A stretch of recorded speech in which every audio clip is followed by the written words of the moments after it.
பங்குனி மாத சிறப்புகள். இன்று பங்குனி மாதத்தின் முதல் நாள். பங்குனி மாத பிறப்பு. தெய்வீக திருமணங்கள் நிறைந்த பங்குனி தமிழ் மாதங்களில் கடைசி மாதமாகும். இந்த பங்குனி மாதம் நமக்கு மங்காத புகழையும் செல்வத்தையும் தந்தருளும்.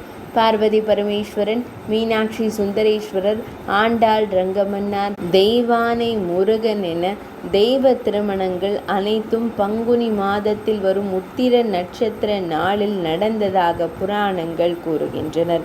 அன்னை காமாட்சி ஊசி முனையில் தவம் செய்து ஏகாம்பரேஸ்வரரோடு ஐக்கியமானதும் இந்த பங்குனி மாதத்தில்தான்.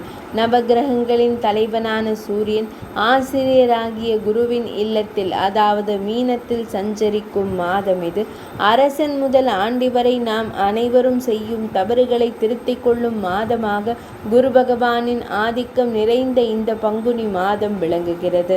இதனை மெய்ப்பிக்கும் விதமாக ஞான குருவாகிய ஐயப்பன் உதித்ததும் இந்த பங்குனி மாதத்தில் வரும் உத்திர நட்சத்திர நாளில்தான். அஞ்ஞானம் நீங்கி மெய்ஞானம் பெற விரும்புவோர் உத்திரத்தில் உதித்த ஐயனை தரிசிக்கச் செல்வர். சாமானிய மனிதர்களாகிய நமக்கு மட்டுமல்ல, சிவநேச செல்வர்களான 63 நாயன்மார்களுக்கும் இறைவன் காட்சியளித்து மெய்ஞானத்தை போதிப்பதும் இந்த பங்குனி மாதத்தில்தான்.